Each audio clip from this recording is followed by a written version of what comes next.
everyone, welcome to my channel. Now we take in our discussion essay 505.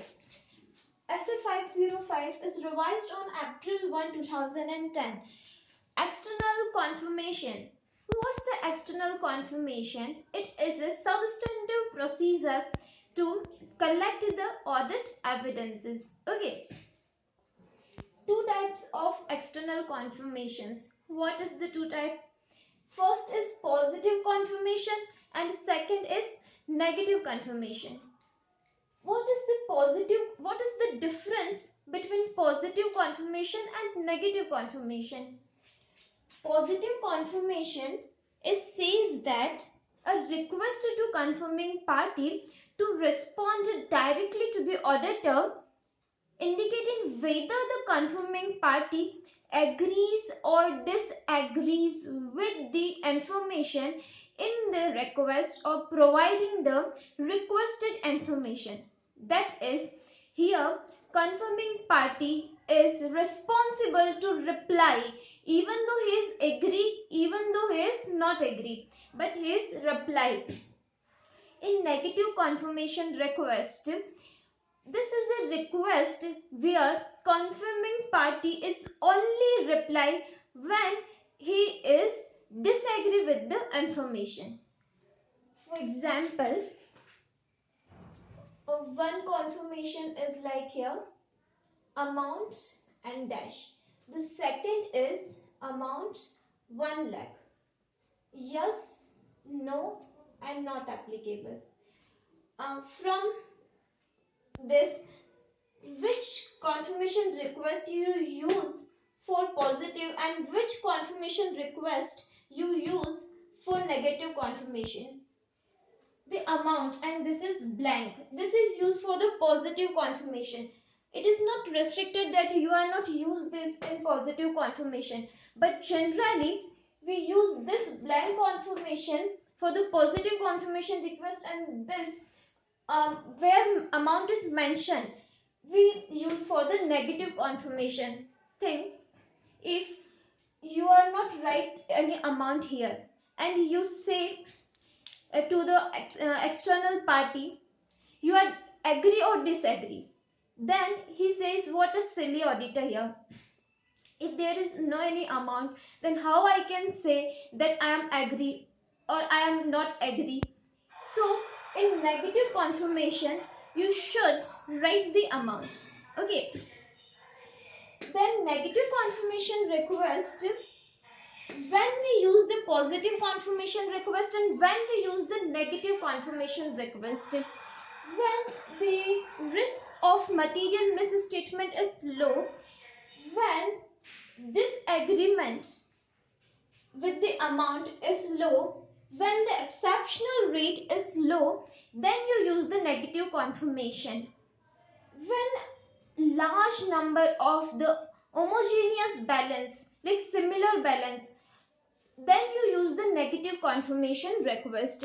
It is not possible for the auditor to cross-check each and every confirmation request with the amount in the entity. For example, if you write positive confirmation to every debtor or every creditor, then finally time is not allowed to you to cross-check each and every confirmation reply with the entity's amount. So it is easy that if any creditor or any debtor is not agree with this mentioned amount, then they reply to you.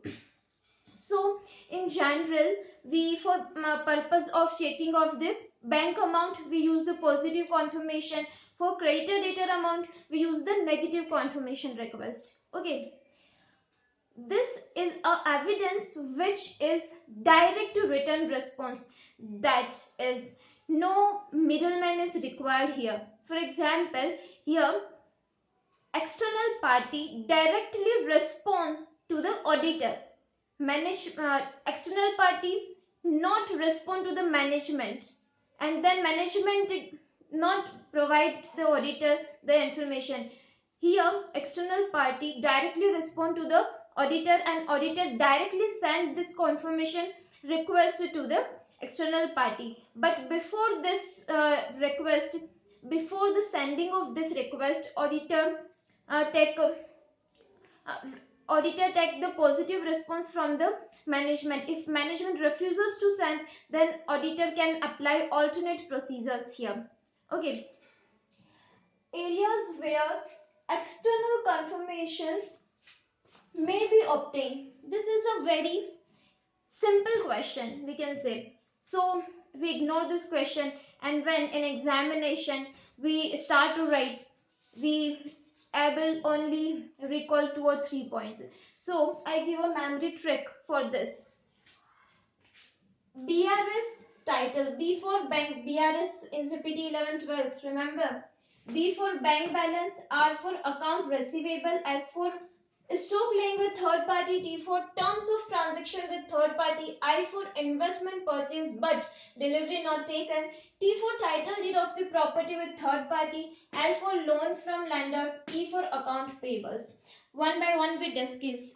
First, B, bank balances. Bank balances and other balances you should check from the bank. Then R is account receivable, obviously. Then S is stock laying with third party. You should cross check the value of this stock, the quantity of this stock here. Then T for terms of transaction with third party. Any transaction with a third party, you should check the contractual terms here. Then I for investment purchase but delivery not yet taken. You pay for the investment, but here, for example, you pay for the shares, but share certificate is still you have not possessed this share certificate is still now. T for title deed of the property with third party. Here, possession of the property, you have possession of the property, but the registration documents is laying with the third party. So here you check the registration document with the third party, where what is the amount here. Loan from lenders. In loan you can check the terms of loan, what is the repayment is scheduled here, if any security secured or any amount of loan, repayment is scheduled, terms of loan, everything you should check here. Then account payable, account receivable, bank balance, account payable, then stock laying with third party, investment with third party, title property title deed with third party, transaction with third party, and loan from lenders. These all of the examples of the external confirm area where we can obtain external confirmation. Okay, then designing of the confirmation request. Designing of the confirmation request, we can take some factors for designing, factors to be considered here. First is, I give here a memory trick for this. Mama and Papa. M for method of communication, then U is silent here. M for management authorization, M for specific identification of risk of material misstatement. Then A for assertion being addressed, P for prior experiences, A for ability of the confirming party, P for presentation and layout. This is most important two questions, so I give here memory trick. Designing of the confirmation request. First is method of communication. You can communicate by post, communicate by a letter, communicate by mail. Then and for management authorization is required, obviously. Then risk of material misstatement is obviously a big factor which is determine that you want to send the positive confirmation request or negative confirmation request. If there is a high risk of material misstatement, then obviously you prepare the positive confirmation request. Okay, then A for assertion being addressed. Assertion, that is you want to cross check the amount or you want to cross check the terms of contract. This is also a factor which is considered here. Then P for prior experiences. In last audit, you write a confirmation request, like you write, dear sir or dear ma'am, I am an auditor of so and so company. I want to know the mention amount. So please reply as soon as possible, and reply on the below mentioned mail ID, and they reply after you sign your audit report. So now you know that you should give your deadlines also. You should reply before 15th of March or before 30th of March, whatever you think it's reasonable, you write there. So prior experience is a big factor for deciding what you deciding in the designing of the confirmation request. Then ability of the confirming party, obviously if the accountant have such knowledge in that entity and you write confirmation request to the management, then it's then he cannot able to reply you. So it's very necessary that you write the confirmation request to a proper party who have that type of knowledge, who have that knowledge. Then presentation and layout is also very important. It is a formal communication. You cannot write boundaries here and write anything else. You should write in a manner which where you want to give a formal communication and they also reply you in a formal manner. Okay, so you should plan for the what will be the presentation and layouts here. Then special consideration, some special circumstances we discuss now. First is the management refusal. If by any reason management is refused to you, that you cannot take confirmation request from that particular party, any party, then first our duty is to communicate with those charged with governance. Okay, first your duty is to communicate with those charged with governance. If he is also not allowed to them, they are not allowed to them, then you find out the reasons why they are not allowed to take the confirmation request. If the reasons are genuine, for example, if litigation is going on and the confirming party also not know the exact amount, so it's genuine reason, then you take the alternate procedures. First I discuss you what's the difference between the additional procedures and alternate procedures. Alternate procedures are alternate procedures are those procedures where we are not able to apply any one procedure, so we apply any other procedure. And the additional procedure is those procedures where we already apply one procedure but we are not satisfied with this, so we apply the further procedures. It is the additional procedure. Here you are not able to send the request to the external party, so you are not apply here any procedure, so here you apply the alternate procedure. Okay, then if there is a situation where doubt on the reliability of the external confirmation, then what you do? If there is a doubt on the reliability, for example this party is the related party of the management, then you apply the additional procedure, further audit procedure. Okay, then one more situation we discuss here. If no response by that party, then what you do? Then you apply the alternate procedure, because you haven't responded, na? You have not, because here the external party by any reason not respond to you, then you apply the alternate procedure. And finally, in the all situations where you are not in this all situations where you are not able to obtain the sufficient appropriate audit evidence, then what you do? Then you modified your audit report, modified your opinion. Here I never say that I give a negative opinion or disclaimer of opinion, because it's affect only a one amount, one external party's amount, not financial statement as a whole. So I write here I give modified opinion. Okay. Then finally, one situation where exceptions occurs, where difference between difference between the information which is in the entity, information contained in the entity and information provided by that party.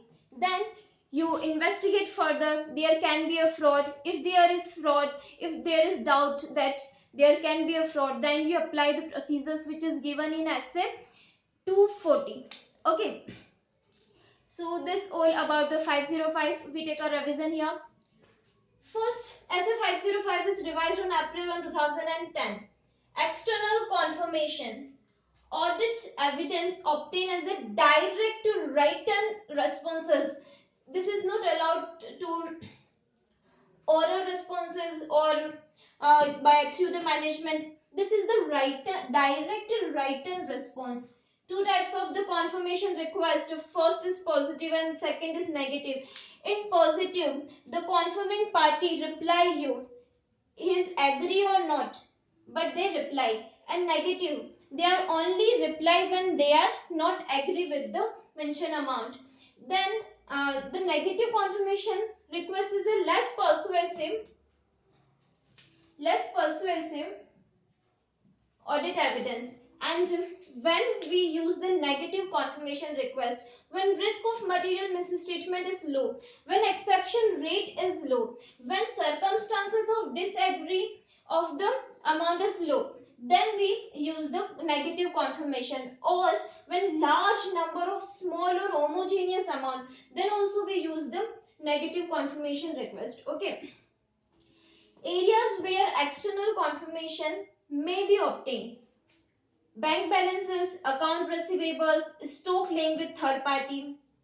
B for bank balances, R for account receivable, S for stock laying with third party, T for terms of the transaction with third party, I for investment purchased but delivery is not taken, T for title deed of the property with third party, L for loan from lenders, and E for account payables. Then designing of the confirmation request. M for method of communication, M for management authorization, M for risk of material misstatement, A for assertion being addressed, P for prior experiences, A for ability of the confirming party, P for presentation and layout, that is mama papa. Special circumstances, where management refuses, then you communicate to those charged with governance. Then you find out the reasons for refusal. Then you apply the alternate procedures, and then you give the effect on your opinion as per SA 705. If the external party is not respond, then you apply the alternate procedures and give the effect on your opinion as per 705. Doubt over the reliability of the external confirmation request, then you apply the additional or further audit procedure and then made your opinion, give the effect on your opinion as per 705. Exceptions occurs, that is where difference between the information contained in the entity and difference between the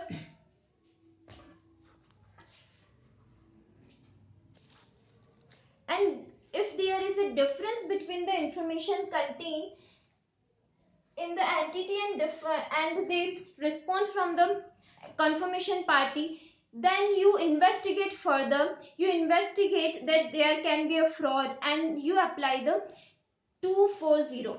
Okay, this all about essay 505 external confirmation. Thank you.